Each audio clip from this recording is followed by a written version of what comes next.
Assalamualaikum warahmatullahi wabarakatuh. Alhamdulillahillazi hamdan syukranillah salamatan ala rasulillah wa ala alihi wa sahbihi wa mawalah. Puji dan syukur mari kita bersama dengan istiqamah mengucapkan kepada Allah Subhanahu wa taala, semoga apa yang telah diperintahkan kepada kita tetap berjalan di atas ihdinas siratal mustaqim. Salawat dan salam tak lupa kita sampaikan kepada baginda Nabi besar Muhammad sallallahu alaihi wasallam, yang semoga kita menjadi umat yang bermanfaat antara satu dengan yang lain, merupakan bagian sebagai rahmatan lil alamin.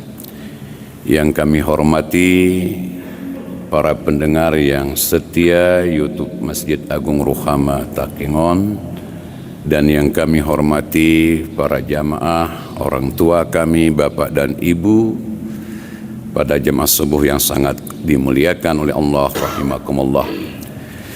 Sedikit mungkin kami sampaikan pada pagi yang berbahagia ini, ketika Allah Subhanahu wa taala kembali mengingatkan kepada kita berupa ayatnya dan sedikit berupa terjemahannya yang akan sedikit kembali kita bahas.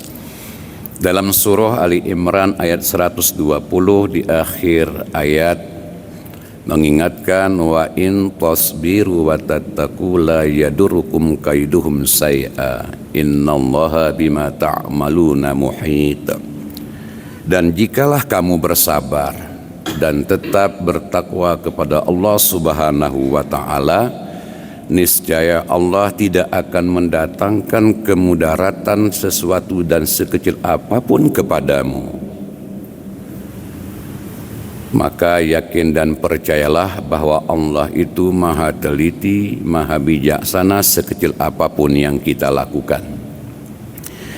Ayat ini tentu menyerukan kepada kita bahwa orang yang sabar dan sekaligus orang yang tetap bertakwa kepada Allah Subhanahu wa taala ini menjadi sebuah harapan daripada Allah Subhanahu wa taala.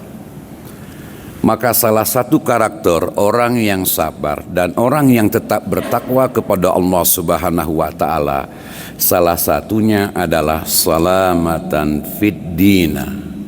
Inilah orang-orang yang mampu, yang tetap menyelamatkan agama yang sangat dimuliakan oleh Allah Subhanahu wa taala. Tidak lain adalah innad dina indallahil Islam.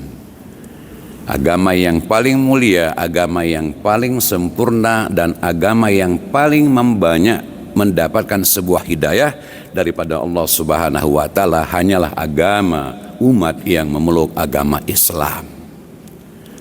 Maka oleh karena itu, kalaulah kita ingin diselamatkan di dalam beragama Islam, kita ingin disejahterakan di dalam melaksanakan nilai ketakwaan kita kepada Allah Subhanahu wa taala, minimal ada dua syarat. Syarat yang pertama di dalam surah Al-Anfal ayat 3 dijelaskan, wa aqimus sholata wa atuz zakata. Mohon maaf, allazina yuqimun innamal mu'minuna allazina idza dzukirallahu wazilat qulubuhum wa idza tuliyat alaihim ayatu zadasum imanan wa ala rabbihim yatawakkalun allazina yuqimuna sholata wa atuz zakata allazina yuqimuna sholata wa mimma razaqnahum yunfikun. Memang ayat ini hampir sama dengan surah Al-Baqarah ayat 43. Wa aqimus sholata wa atuz zakata warka'u ma'ar raki'in. Ini sekaligus dua ayat ini dengan dua surah ini yang sedikit hampir sama. Pertama, di situ disertai bahwa orang yang ibadah sholatnya tetap istiqamah, maka dia harus membarengi dengan berinfak, dengan bersedekah. Itulah salah satu ciri-ciri orang yang istiqamah menjalankan perintah Allah itu, tetap menjalankan apa yang telah diingatkan oleh Allah Subhanahu wa taala kepada kita. Maka bukti ibadah sholat ini dengan berinfak, dengan bersedekah, itu tidak lain adalah untuk menyelamatkan ajaran umat yang beragama Islam. Maka Islam yang sempurna itu adalah saling mensejahterakan, saling membantu di antara sesama kita. Maka tidak lain adalah apa yang telah terpampang bukti pada pagi yang berbahagia ini di bagian utara. Di bagian dinding utara itu terletak daftar nama-nama pengorbanan.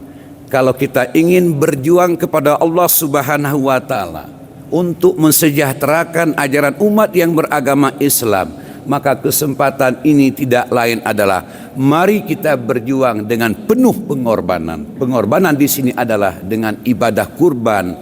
Sedikit lagi kita akan melaksanakan secara seksama. Sidang jamaah subuh yang sangat dimuliakan oleh Allah rahimakumullah. Jamaah mungkin jangan merasa bosan apa yang diingatkan oleh para kita semua dari kita dan untuk kita. Karena itulah salah satu nilai yang berharga di sisi Allah Subhanahu wa Ta'ala.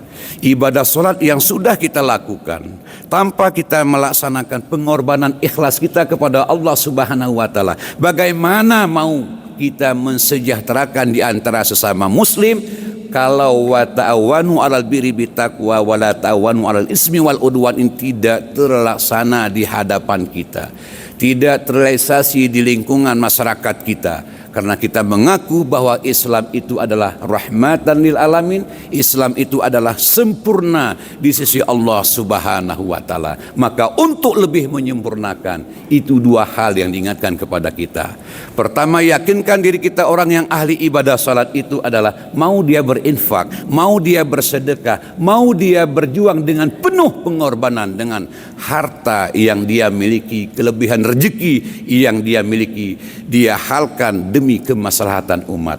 Dan yang kedua, wa aqimus sholata wa atuz zakata warka'u ma'ar-raki'in. Makna daripada ibadah salat dengan berjamaah yang kita lakukan adalah untuk menumbuhkan kebersamaan di antara kita, untuk senantiasa kita saling mengingatkan di antara kita dengan penuh kebersamaan, dengan penuh jamaah, berniat karena Allah Subhanahu wa Ta'ala. Saudara-saudaraku sidang jamaah subuh yang sangat dimuliakan oleh Allah rahimakumullah. Itu yang pertama. Yang kedua dan sekaligus yang terakhir adalah salamatan fil jasadina. Kita juga ingin mensejahterakan untuk menyelamatkan yang namanya tubuh ini. Tubuh ini bukan hanya sekedar di kaca, di cermin, melihat wajah kita, melihat penampilan kita, melihat pakaian yang kita pakai. Bukan hanya cukup dengan seperti itu. Namun tubuh ini butuh perhatian. Tubuh ini butuh kita urus. Tubuh ini harus kita jaga. Tidak lain adalah bahwa tubuh ini namanya butuh yang namanya sandang, yang disebut dengan pakaian. Bagaimana pakaian yang kita pakai ini menjadi libasuhu taqwa. Zalika khair, kata Allah di potongan ayat. Maka pakaian yang kita pakai ini tidak lain adalah menunjukkan nilai ketakwaan kita kepada Allah Subhanahu wa Ta'ala. Menutup aurat itu berniat karena Allah Subhanahu wa Ta'ala untuk menambahkan nilai kedekatan diri kita kepada Allah Subhanahu wa Ta'ala. Demikian juga dengan istilah pangan, makanan. Tubuh ini maunya sehat butuh makanan yang bergizi. Jangan kita berharap dan bermimpi tubuh ini kepingin sehat, namun yang kita asumsi terbatas. Bahkan kita perhitungkan, takut kita banyak mengeluarkan berupa makanan-makanan yang punya nilai zatnya yang tinggi, nilai vitaminnya yang tinggi. Terkadang-kadang itu menjadi sebuah perhitungan. Bagaimana mau tubuh ini sehat? Bagaimana mau tubuh ini kekar? Kalau dari sisi makanan yang kita berikan kepada nafsu perut ini, kita batasi dengan perhitungan yang cukup tinggi. Tekan tubuh kita keliti guna melihat tubuh ini sehat, tidak pernah mensyukuri nikmat Allah Subhanahu wa Ta'ala. Maka berupa makanan yang kita asumsi tidak lain adalah ya ayuhan nas kulu mimma fil ardi halalan tayyiban, juman turas sijroh-jirohi kita sah. Jangan mentang-mentang kita banyak kelebihan rezeki itu tuh beone katan perut ni grisi betin si halal rom si haram. Maka tubuh ini juga butuh kita perhatikan. Si jeroh-jerohi kita usah kuat tentukan, supaya menjadi perkembangan daging yang sehat, supaya menjadi alir perdarahan di tubuh ini, tidak ada yang sumbat. Bisa kira-kira gambaran kepada tubuh ini. Maka oleh karena itu, mari kita jaga tubuh ini supaya tubuh ini tetap kuat, tetap awet, sehingga kita mudah untuk menjalankan ibadah salat kepada Allah Subhanahu wa taala. Dan terakhir, jasad ini juga butuh dilindungi, butuh kita murum yatan yumah kekeluargaan itu, tidak lain adalah papan. Papan ini merupakan sebuah kebutuhan tempat tinggal itu.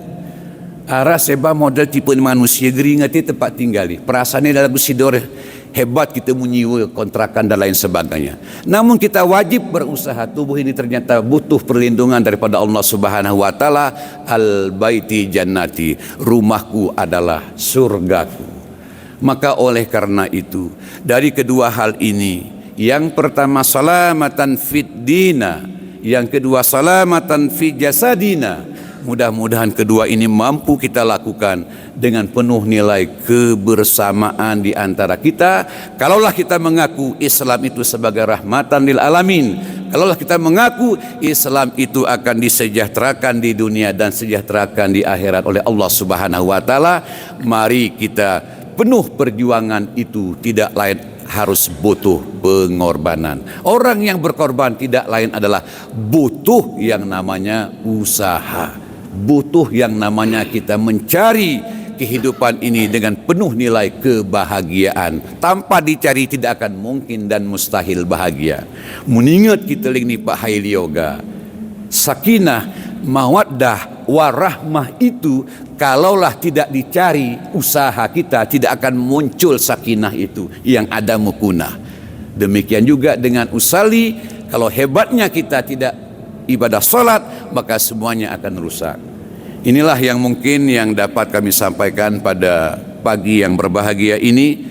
Semoga bermanfaat kepada kami dan bermanfaat kepada kita semua. Mari kita berlomba-lomba untuk menentukan nama kita di kelompok mana yang harus kita cantumkan. Mudah-mudahan kelompok itulah yang menjadi sebagai rahmatan lil alamin dunia dan akhirat. Wallahu muwaffiq ila aqwamit thoriq. Assalamualaikum warahmatullahi wabarakatuh.